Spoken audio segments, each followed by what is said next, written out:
Gracias por escuchar nuestros audios y podcast en RTVE Play Radio y en nuestra aplicación móvil de RNE.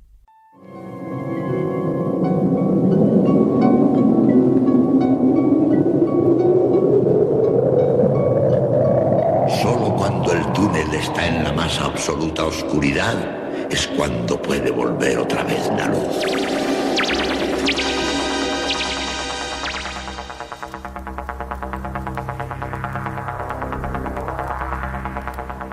Estás entrando en el espacio en blanco. Una puerta a nuevas dimensiones de la existencia. Una nueva perspectiva sobre la realidad. Espacio en blanco.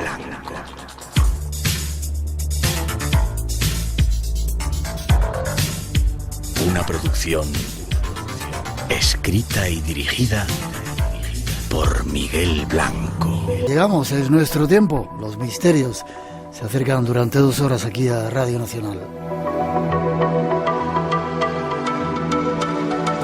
Algo que ya comenzamos en directo desde el estudio 101 de la Casa de la Radio, cuando son las 2:08, 1:08 en las Islas Canarias, y es un placer estar de nuevo juntos. Los saludos de todo el equipo, esta noche formado en la parte técnica por Paco Bermúdez y Daniel Muñoz, Rosa Rodríguez en la locución y producción, Natalia Sotillos, que ha sido su cumpleaños en la realización y coordinación, y este que os habla, Miguel Blanco. Un placer estar juntos hasta las 4, si estás en directo a las 3 en las Islas Canarias.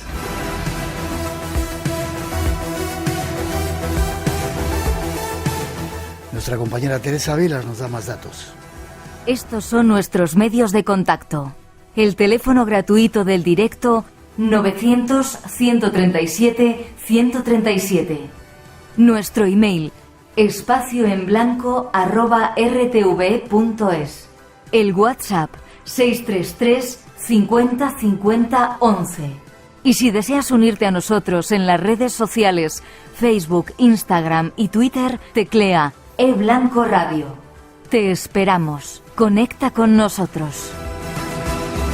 Redes sociales que controlan Antonio Baena, Ramón Álvarez y Juan Gómez, que ya están dispuestos a recibir vuestras comunicaciones.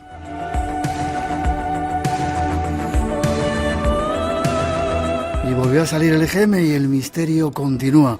Hemos perdido, según dice el EGM, miles de oyentes y hoy vamos a su búsqueda. Según esos datos, solamente se nos escucha en la Comunidad Valenciana, en Murcia y Cataluña, y poquitos además. Los demás oyentes están perdidos. Hacernos querer saber que estáis ahí. Mandarnos un mensaje de voz al nuestro número de WhatsApp 633 50 50 11. Repito, 633 50 50 11. Queremos oíros y sobre todo que os hagáis oír. Y mientras os buscamos por las ondas, ahí vamos con los temas que os hemos preparado esta noche. Pero habrá más.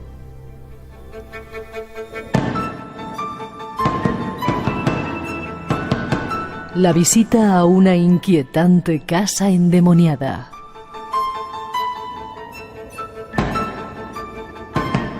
Ese es nuestro mapa de ruta de hoy. Y nuestro deseo es que lo disfrutes en nuestra compañía.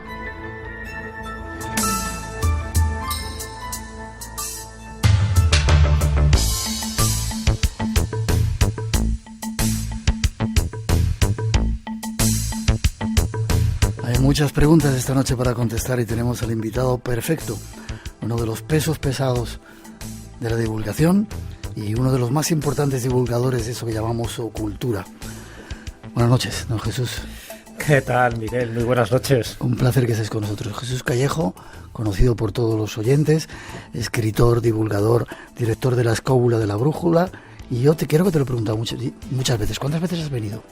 No sé, lo hemos preguntado, te lo preguntaba. No sé, yo creo que calculo unas 8 o 9, no lo sé, porque son varios años. Yo creo que muchas más. Pero posiblemente muchas más. Llevamos casi 1000 emisiones en esta temporada, calculando que vienes 2 o 3 veces, unas 300. Bueno, bueno, entre 8 y 300. Y espero que vengas muchas más. ¿Cómo tienes tiempo para escribir de tantas cosas y divulgar tantas cosas diferentes? ¿De dónde lo sacas? ¿Te lo inventas o qué? Bueno, eso sería una buena opción y me ahorraría muchísimo tiempo. Bueno, como tú bien sabes, Miguel, cuando algo te gusta, cuando algo te apasiona, ya no es un trabajo. Para mí ya no es un trabajo. Para mí es una forma de vida que es no solo aprender, sino también compartir, divulgar, de las formas que uno puede divulgar a día de hoy, que es a través de artículos, que es a través de libros y sobre todo a través de programas de radio o de podcast. Entonces yo creo que en el fondo es hacer lo que a uno le gusta, que además luego compruebas que a mucha gente también le gusta saber. A pesar de lo que digan. No, a pesar de lo que digan, está claro. Si estuviera siempre pendiente de lo que estén diciendo, bueno... No, me refiero a los EGMs y esas cosas. Sí, bueno. Por dar ahí un poco un dato. Sabes cómo funcionan los EGMs, o sea que tiene, bueno, pues eso, es una especie de validez consentida y luego, pues ya sabes que a partir de ahora también está lo de los podcasts, las descargas, que en principio son métodos mucho más objetivos y evidentemente va por ahí la historia más para cuantificar mucho mejor los oyentes, por lo que tú decías. En fin, es inexplicable que de buenas a primeras tengas oyentes en comunidades autónomas y en el siguiente IGM hayan desaparecido por arte de birloque. Pero bueno, eso es otro misterio, ¿ves? El misterio de la radio, o lo que se llama siempre los duendes de la radio. Así que nada, por eso te digo que los temas son los que, no los que tú buscas, muchas veces los temas son los que te eligen a ti. Y luego, por suerte, pues tenemos la forma de divulgarlos de la mejor manera posible, que es a través, sobre todo, de la radio, de los podcasts, y utilizando la voz como herramienta, que ya sabes que llega mucho más profundamente que un texto escrito. Nos has acompañado en multitud de aventuras. ¿Qué dice tu familia ahora que veo que tienes aquí aparte de ella? Pues no, hombre, mi familia conoce ya mi trabajo, lo comprende y me apoya, que es lo más importante. Sí. Y eso es tanto mi mujer como mi hijo saben ya de mi... Bueno, sabes que he tenido como distintas etapas profesionales y ahora estoy de excedencia voluntaria en la administración. Yo estuve de muchísimo tiempo de letrado en el Ministerio de Trabajo. Al final, pues eso, cambié un par de letras del ministerio por misterio y ahí ya me he dedicado de hoz y de coz pues a algo que ya digo que me llena profundamente. Gano menos dinero, pero tengo muchísimas más satisfacciones que cuando tenía un sueldo fijo de funcionario y por eso, ya te digo, no lo cambio por nada del mundo. Y si además gusta, entusiasma o puedo contagiar también mi entusiasmo a otras personas, yo creo que es la mejor recompensa que puedes recibir. Yo doy las gracias por eso. Vas a Murcia este próximo fin de semana, ¿no? Ese congreso que hay. Exactamente. Vale, luego vamos a dar más información de las personas que van a estar ahí. Este es nuestro invitado, si queréis preguntarle 900-137-137 y si queréis decirnos dónde estáis, ya sabéis, ese teléfono de WhatsApp 633 50 50 11. Vamos a entrar en un mundo apasionante, ya veréis. Si las respuestas a estas preguntas son afirmativas, llegaríamos a la conclusión de que la psicometría, la radiestesia, la retrocognición, los sueños premonitorios y la hipnosis son instrumentos muy útiles para la ciencia de la arqueología. Estaríamos ante una nueva y casi herética modalidad que podríamos denominar arqueología psíquica. Y ese es, precisamente, el campo en el que hoy nos vamos a mover. Pues a todas esas preguntas vamos a intentar responder. ¿Se pueden revivir acontecimientos históricos a través de este tipo de cosas? Utilizando péndulos, varillas, hipnosis. Sí, se pueden. Otra cosa es que esté acreditado por la ciencia. Ya sabes que siempre hay un conocimiento ortodoxo y un conocimiento heterodoxo. El ortodoxo es el que manda los cánones científicos del momento, los que hay ahora no son los que había en el siglo XIX, pero están los heterodoxos, que es cómo llegar a ese otro conocimiento o a un conocimiento más profundo por vías, vamos a llamarlas, no académicas. Entonces, ahí entraría la arqueología psíquica. La arqueología como tal es una ciencia para descubrir un poco nuestro pasado y para, bueno, pues redescubrir a veces pues civilizaciones, imperios de los que apenas sabemos nada, pero que gracias a los restos arqueológicos pues vamos, ya digo, reconstruyendo ese puzzle de nuestro pasado, y utiliza pues los métodos que todos sabemos cómo se utiliza en la arqueología, aunque luego comentaremos que la arqueología también está evolucionando a métodos muy tecnológicos. Y desde muchísimo tiempo atrás, lo que pasa es que es verdad que se populariza a partir del siglo XIX, pues se utilizaba también a ciertas personas que decían tener poderes psíquicos o esa percepción extrasensorial, que sabes que dentro del mundo de la parapsicología la percepción extrasensorial pues se compone también de aquellos que utilizan la telepatía, que utilizan la retrocognición, bueno, que utilizan la clarividencia, bueno, pues utilizar a personas que tienen esta cualidad o este don para precisamente indagar en esas puertas del pasado que de otra forma sería muy difícil acceder.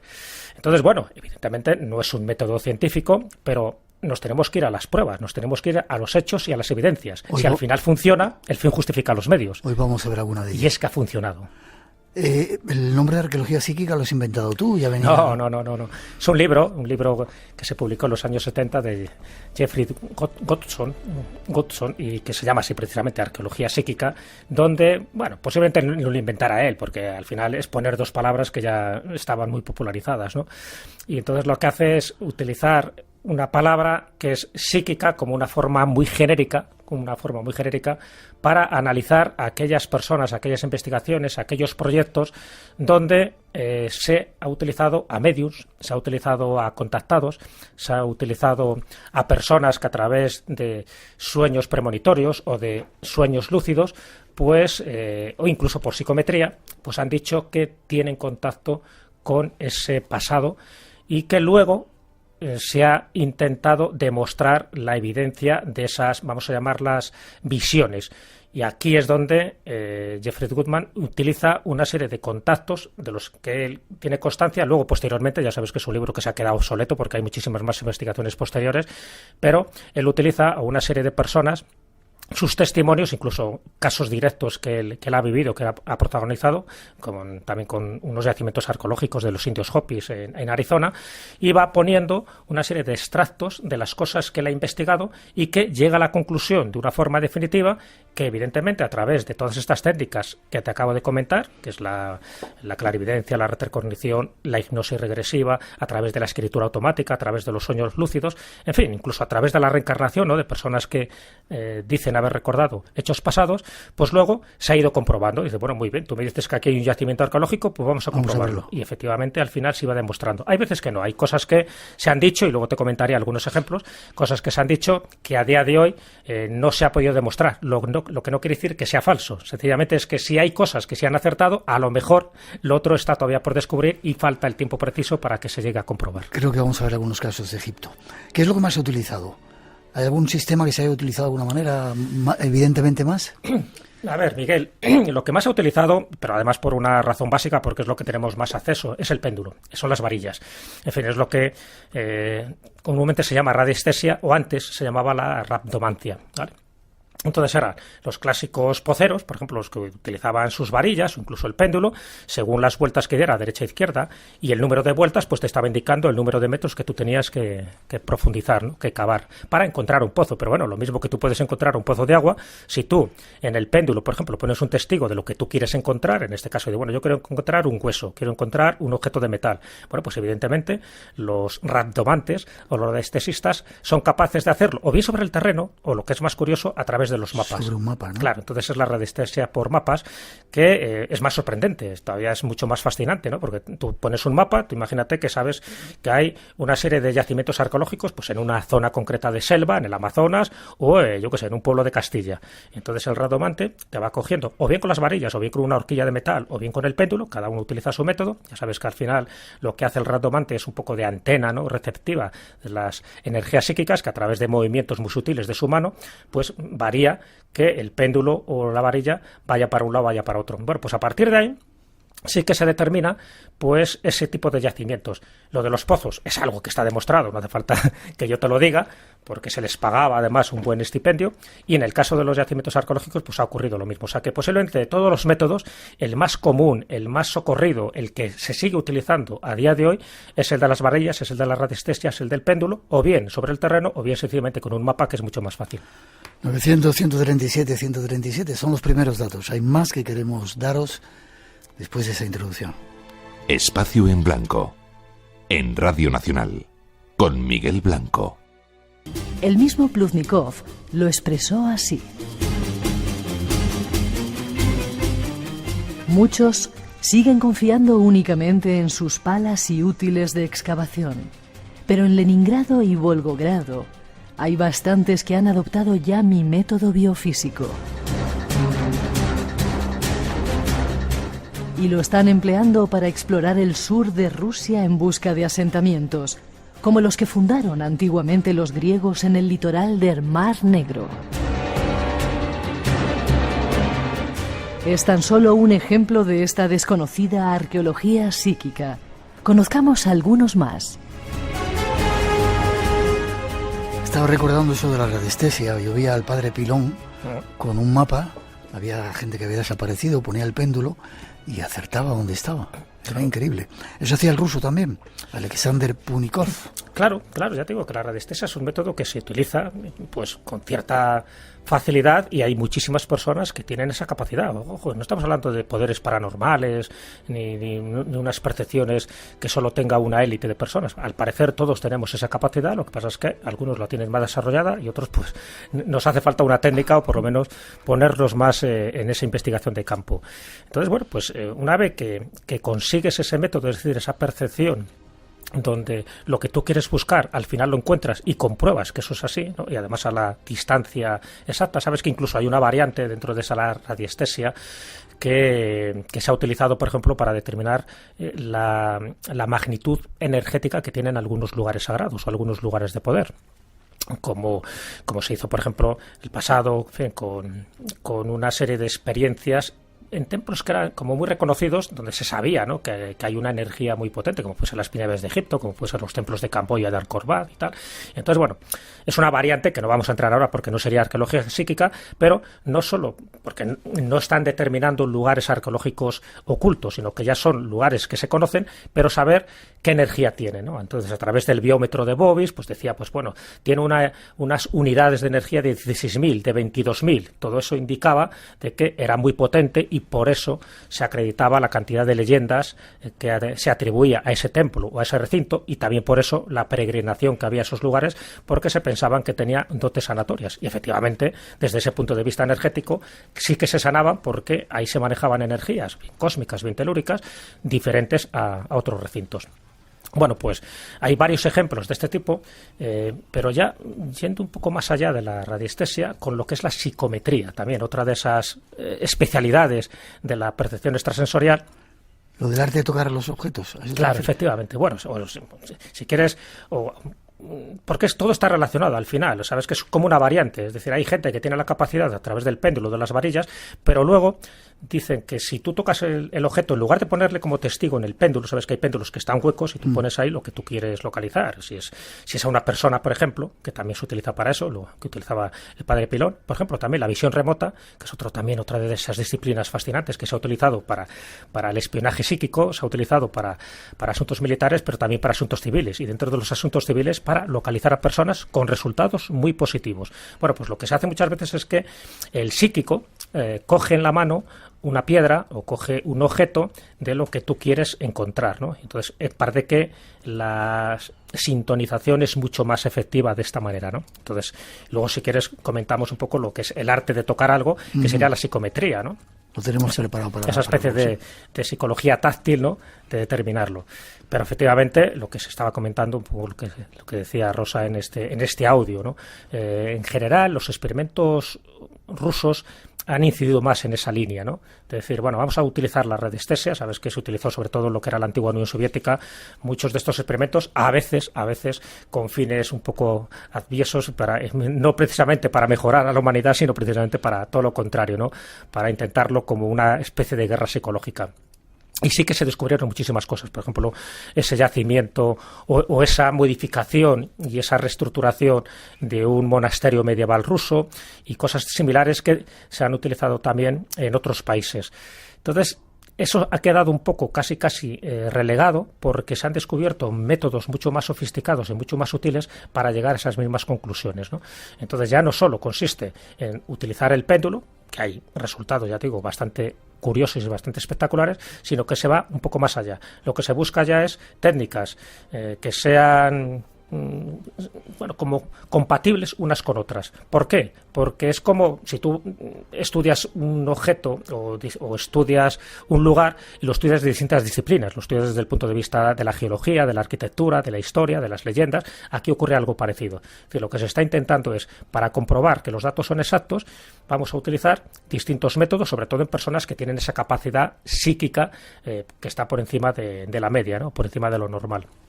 Y en ese sentido sí que se puede decir que se han descubierto cosas realmente sorprendentes. Y luego comentaremos, si quieres, desde capillas que no se conocían de la iglesia de Glastonbury, por ejemplo, en Inglaterra, y que luego se demostró cosas en Egipto muy llamativas. El caso, por ejemplo, bueno, Egipto tiene como un apartado, ¿no? Porque ya sabes que Egipto parece que aglutina muchísimos de estos experimentos y muchos de estos yacimientos arqueológicos que algunos, ya digo, están por descubrir, y solo te pongo un ejemplo, ¿no? Luego te comentaré alguno más, pero el caso del periodista Paul Brunton en los años 30, este hombre ya tenía una capacidad psíquica que lo había demostrado en otros lugares, y lo que hace es que pide permiso, por entonces estamos hablando de los años 30, al Pachá de Egipto, para pasar una noche en un lugar que tú conoces bien, que es en la cámara del rey de la pirámide de Keops. Bueno, pues ahí, utilizando esas capacidades psíquicas, entra en conexión con los espíritus del lugar, se le aparece un sumo sacerdote. Que hay muchos, efectivamente. Hay par de que tienen hasta nombres y apellidos. Bueno, pues a este hombre se le aparece uno de ellos, un sumo sacerdote, además de la época esa, de la construcción de las pirámides. ¿Y cuál es su sorpresa? Que no solo se le aparece, sino que le lleva a una cámara secreta que está por debajo justo de la pirámide de Keops, pero por debajo. O sea, y no es ninguna de las 3 cámaras que conocemos, ni la cámara del rey, ni la de la reina, ni la del caos. A otra mucho más abajo. Y ahí le dice que hay como una bóveda secreta que está llena de registros escritos donde aparece la historia y la parte también religiosa de todo lo que ha sido Egipto hasta ese momento, ¿no? Y que algún día esa cámara secreta se llegará a descubrir. Qué curioso que lo que decía Paul Brunton es algo que luego otros psíquicos como Edgar Cayce, el famoso profeta durmiente en Estados Unidos, con multitud de conexiones y de mensajes psíquicos, se habla de más de 14.000 mensajes que él recibe por esa vía, ¿no? Por esa especie de mediunidad, pues muchas también hablan de una cámara secreta, pero qué curioso que no lo comenta o no lo ubica en el mismo lugar donde lo ubica Paul Brunton, sino que él dice que estaría entre lo que son las patas de la Esfinge y la Gran Pirámide, que por cierto él incide en un dato muy significativo, y es que tanto la Esfinge como la Gran Pirámide son de la misma época, y no es precisamente del 2500 a.C.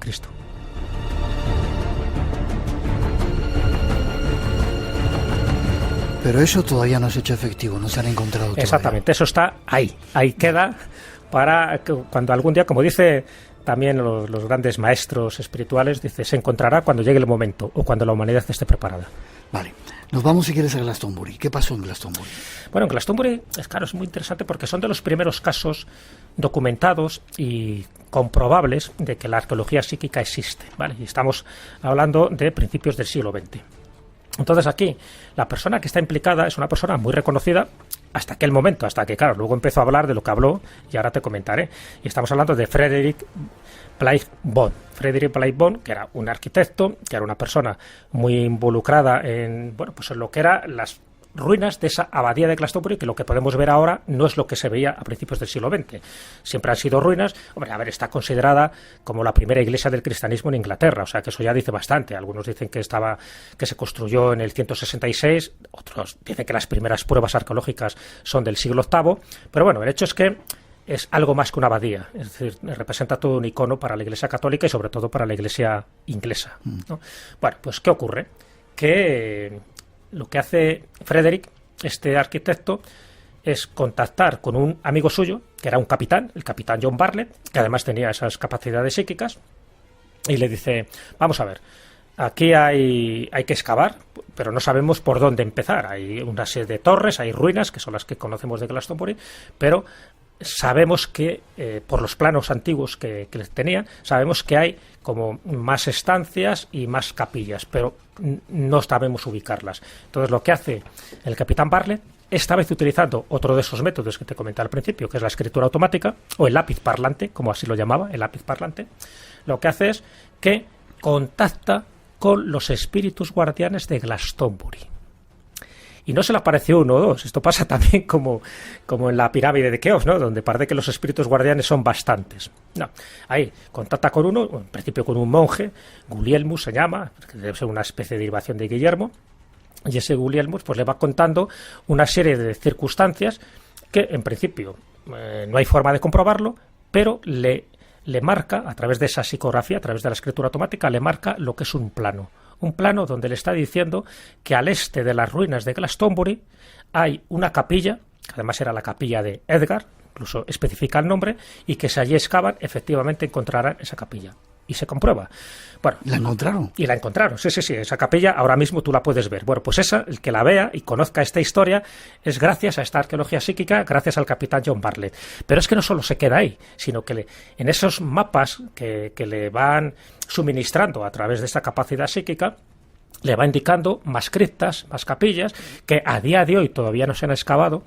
Pero no solo ya es un monje el que se le presenta, ya se le presentan muchísimas más personas que están deseosas de comunicar esta información. Es como que están esperando el momento adecuado para decir, por fin os estáis haciendo caso y por fin intentar excavar para que esto salga a la luz. Y bueno, ¿y sabes cómo se llaman, por ejemplo, al final esas, casi 20 y tantas entidades que se fueron manifestando a lo largo de bastantes años, ¿sabes? Porque esto no ocurre solo un año o dos, estamos hablando desde 1908 hasta 1922, que es cuando duran todas estas prospecciones arqueológicas y todas estas comunicaciones. Al final hay un libro que es Una puerta al pasado, como así se titula, de Friedrich Bund, que es, bueno, pues recoge un poco todo este tipo de testimonios que te acabo de comentar, que por cierto levantó unas ampollas tremendas dentro del ámbito científico y académico, como te puedes imaginar.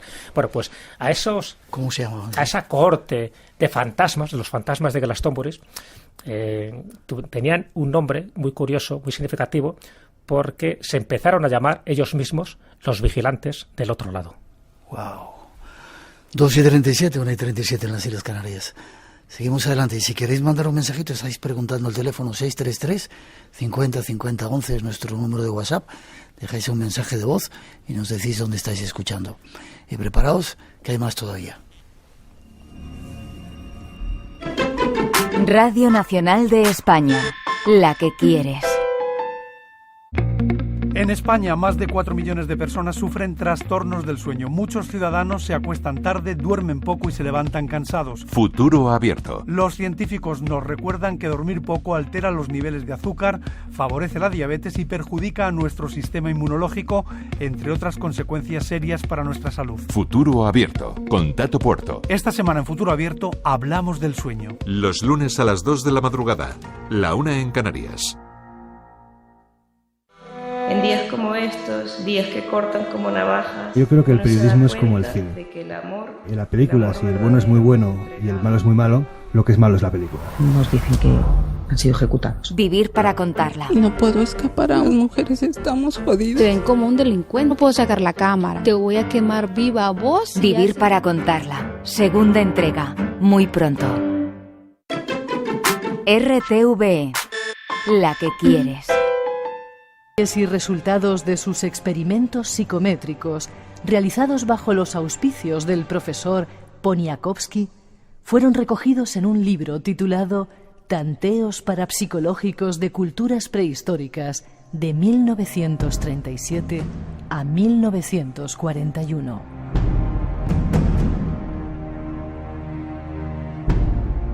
Hay más casos. Nuestro invitado nos los descubre. Parece mentira, Jesús, que cuando uno aborda este tema parecía que no había casos y sin embargo empiezas a excavar gracias a tu estudio y hay cantidad de ellos, ¿verdad? Hay cantidad de ellos, sí, porque esto es un artículo que yo escribí hace tiempo, además que se publicó, bueno, un libro que hemos colaborado, ¿no?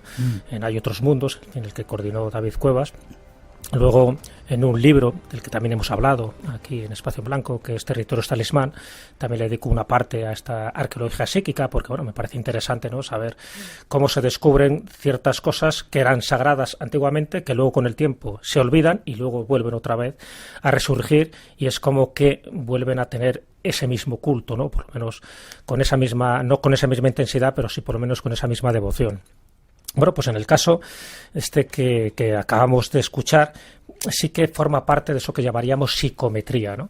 Es decir, cuando tú eres capaz de coger un objeto y solo por la energía o por... Bueno, claro, que aquí ya te digo que estamos hablando de una paraciencia. Está claro que no tiene... Cualquier científico o cualquier arqueólogo que nos escuche dirá, pero bueno, ¿qué burradas están diciendo? No, estamos diciendo casos que están registrados y otra cosa es que te los creas o no te los creas. Pero bueno, parece que hay gente que tiene esa capacidad, en ese caso, de coger una flecha, ¿no?, de una época tan lejana como es el Paleolítico, Y luego, puedes decir, no solo estos datos de, bueno, cómo eran los magdaleneses, que más o menos eso lo sabemos, no hace falta que cojas una flecha para saber más o menos que eran bajitos, en fin, que eran muy fibrosos, que tenían el pelo negro, la frente huidiza, en fin, esas cosas ya las sabemos.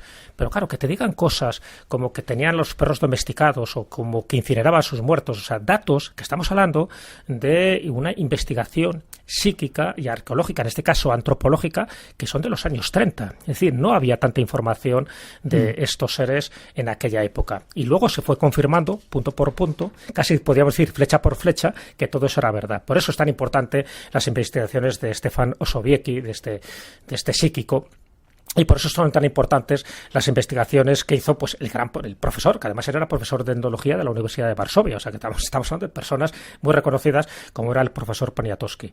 Entonces, bueno, pues hay gente que tiene esta capacidad. Este posiblemente sea el más llamativo, el que, bueno, más datos hay, el que en el libro de Jeffrey Goodman pues aparece muy descrito, pero evidentemente hay otras personas que siguen teniendo esa misma capacidad. Yo me he encontrado, y tú también seguro que has entrevistado a personas que dicen que cogiendo un objeto, en fin, no dicen tanta precisión de datos, pero sí pueden saber más o menos la época. Te puede decir, bueno, pues este objeto sí que puede proceder de una época de, yo qué sé, del siglo XIV, siglo XV, y que estuvo en posesión de, pues, yo qué sé, de un alto jerarca, cosas de estas que, bueno, que luego puedes comprobar. Pero es verdad que no da tantas precisiones. Es muy difícil ya que puedes llegar a determinar el nombre, la época, porque con este método no llegas a tanto. Con otros métodos sí, con otros métodos ya muy, ya te digo, como muy alternativos, pero también muy consistentes con la arqueología psíquica, sí puedes llegar a esos datos.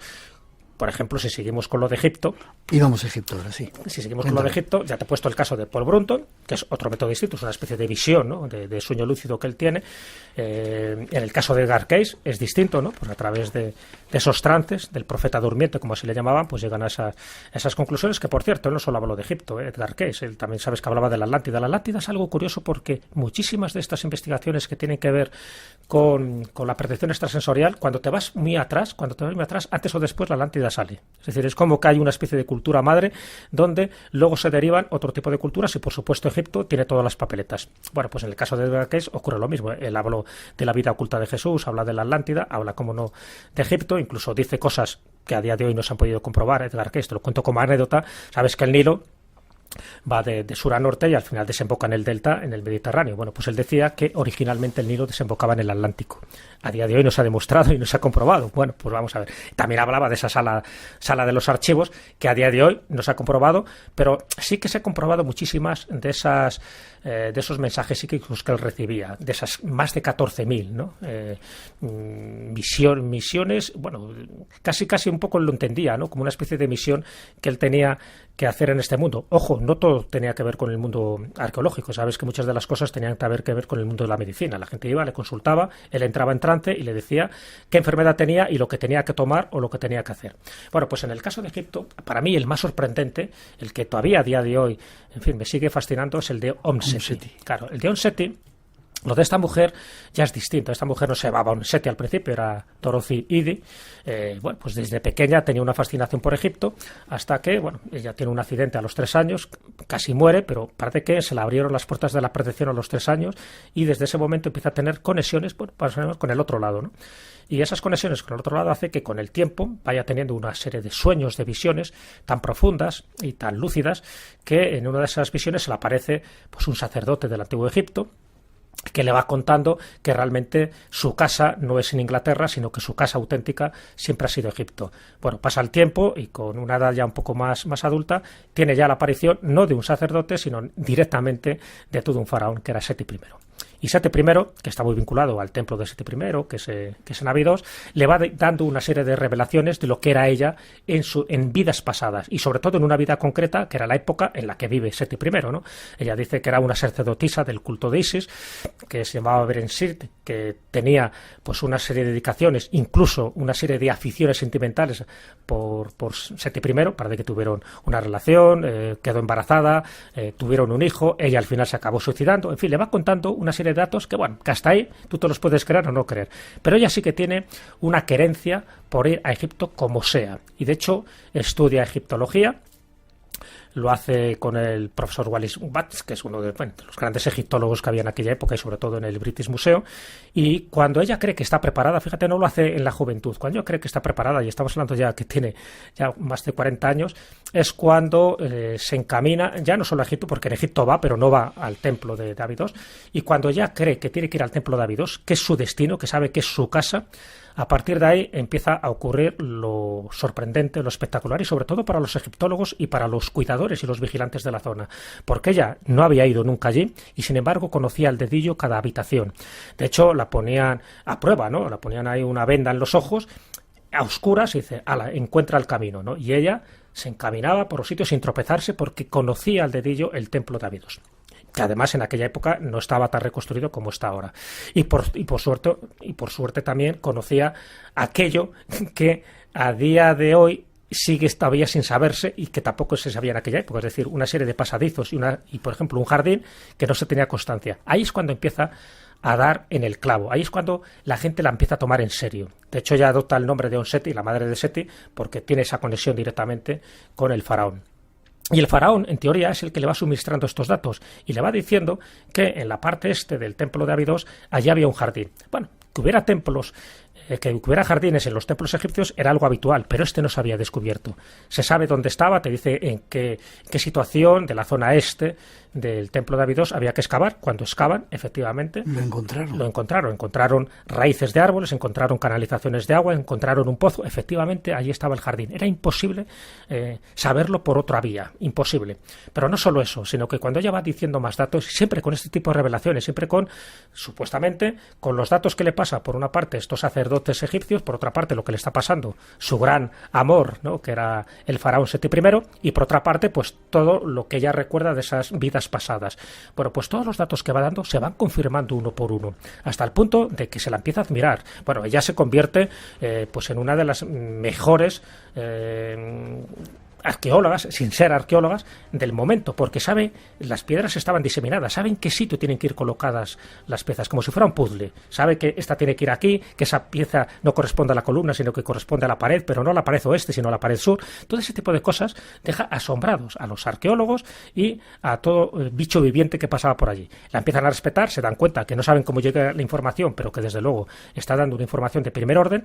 Ella dice cosas que ahora sí se ha comprobado, por ejemplo, que el Osirión no era un cenotafio de Osiris, sino que era muy anterior, incluso pertenecía a una época predinástica, o sea, que es muy anterior al templo de Seti. Ella va contando que además se iba a encontrar un pasadizo secreto que luego se encontró, y lo que es más interesante, y aquí volvemos otra vez a incidir en esa especie de cámara de los archivos. Ella dice que debajo del templo de Abidos hay también una bóveda, hay una cámara de los archivos, no en el lugar que dijo Paul Brunton, que lo situó en la Gran Pirámide, no en el lugar que dijo Edgar Cayce, que lo situó entre las patas de la Esfinge y la Gran Pirámide, sino en este caso, debajo del templo de Abidos. Y dice que en algún momento, cuando eso se encuentre, porque todavía no se han hecho las prospecciones arqueológicas adecuadas, cuando se encuentre, se va a localizar, por fin, todos los textos, en este caso, todos los papiros que hablan de la historia y de la religión del Antiguo Egipto. Hemos estado en ese templo, quizá tengamos que volver, Jesús. Hemos estado juntos, ¿verdad? Hemos estado juntos, ya sabes que para mí es mi templo favorito, y ya no solo porque conociera esta historia de Onseti, sino porque es verdad que se respira una atmósfera especial allí, y sobre todo porque sí tengo la sensación, sobre todo por el Osirión, fíjate cuando muchas veces se dice, bueno, pero ¿qué pruebas tenemos de las dinastías predinásticas, de esas que aparecen, pues yo qué sé, en distinto, como la piedra de Palermo, por ejemplo, ¿no?, el papiro de Tuli, todos esos, ¿qué pruebas tenemos? Bueno, pues tenemos el Osirión. Qué construcción tan extraña. Claro, o sea, algo enigmático. Por cierto, Onseti, cuando tenía algún tipo de dolencia, se bañaba en las aguas del Osirión. Sí. Está prohibido para un turista, no te puedes acercar allí, porque decía que esas aguas tenían un poder magnético tremendo, ¿no? Entonces cualquier enfermedad se la curaba, porque decía que ese lugar estaba hecho por esos dioses predinásticos, llámalos Ensujor o llámalos como quieras. Y incluso dijo otro dato también significativo que no está demostrado. Ella dijo, cuidado, la esfinge no es de la época de Kefren. La esfinge, el rostro no está mostrando el rostro de Kefren, está mostrando el rostro de Horus, porque fue el dios Horus el que hizo esa esfinge, y por supuesto es muy antigua.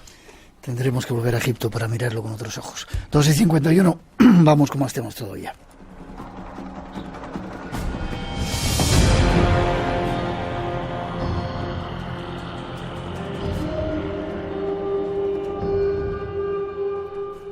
En el año 1893, arqueólogos de la Universidad de Pensilvania encontraron unos extraños objetos mientras estaban excavando las antiguas ruinas del templo de Belen-Nippur, primera capital del reino babilónico en lo que hoy es Irak.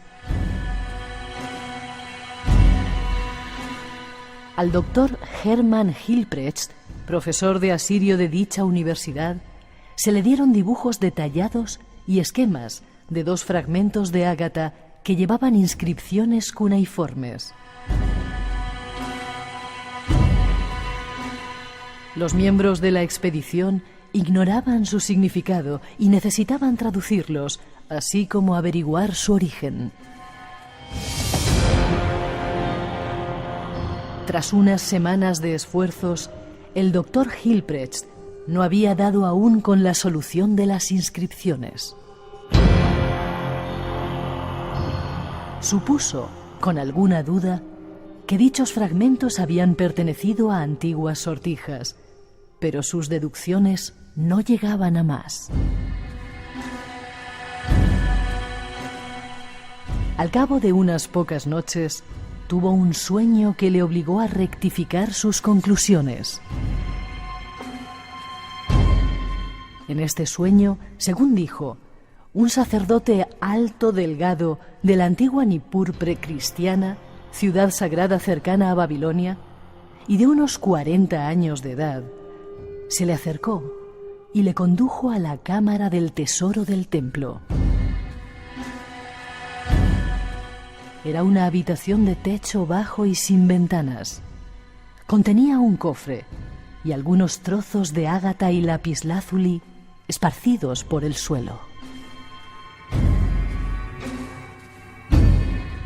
Hilprecht obtuvo las respuestas a las preguntas que le rondaban mediante una extraña aparición en sueños.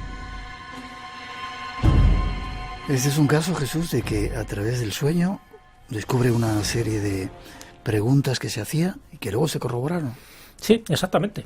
Esto es curioso porque, bueno, estamos hablando de un profesor, ni más o menos de la Universidad de Pensilvania, un profesor de asirio, al que recurren cuando en este yacimiento de Nippur, en fin, ya sabes que era una de las primeras capitales de Babilonia en la actual Irak, pues descubren algo que no saben muy bien cómo identificarlo. Entonces lo que hacen es no le mandan las piezas originales, sino que le mandan unos dibujos, unas fotografías y dice, bueno, analiza, ¿no? ¿Qué es esto? Y él pues ve que hay unas inscripciones cuniformes, pero no llega a entender. Bueno, pues esto lo obsesiona y lo que estábamos escuchando.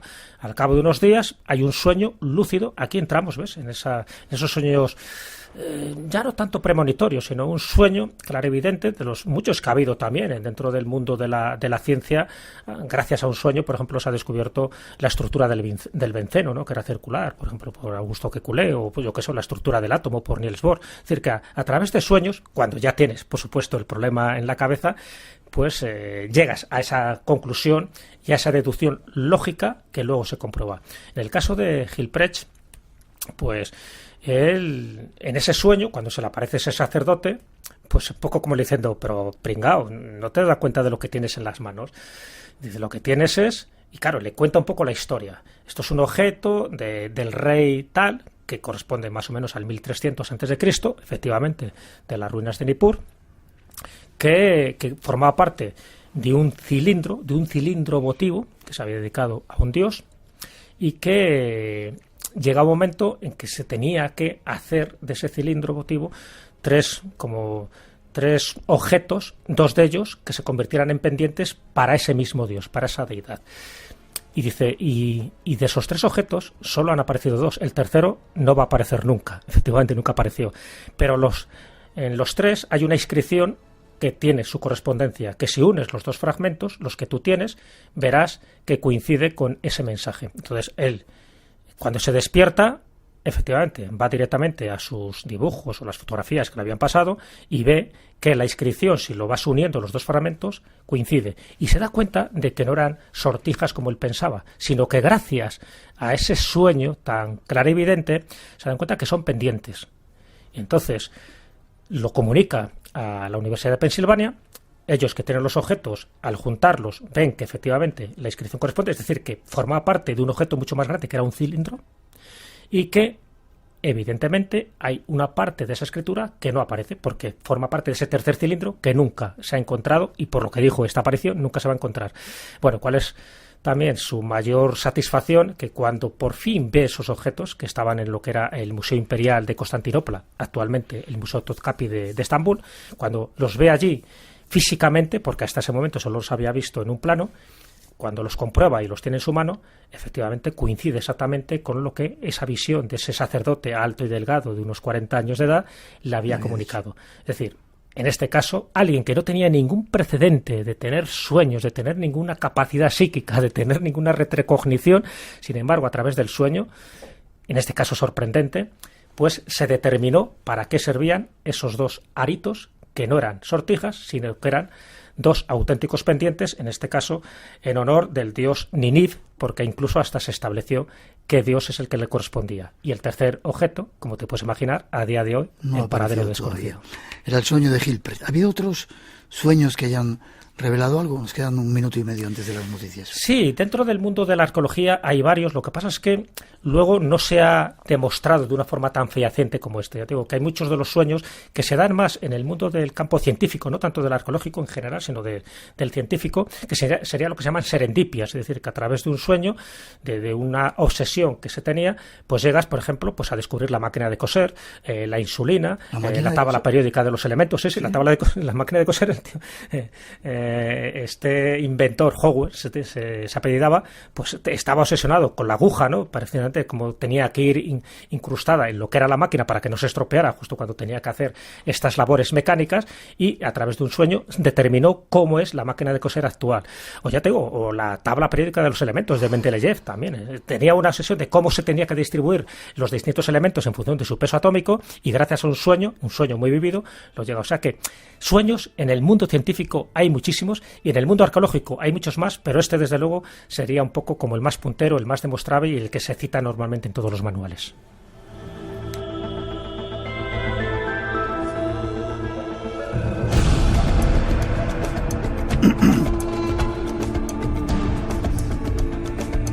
Hemos de hacer una pausa. Si queréis decirnos dónde estáis escuchando, hay un número de teléfono abierto para vuestros WhatsApp, 633 50 50 11. Llegan ahora nuestros compañeros Luis Aragón y Ignacio Benlliure, que nos van a dar las noticias de las 3, las 2 en las Islas Canarias.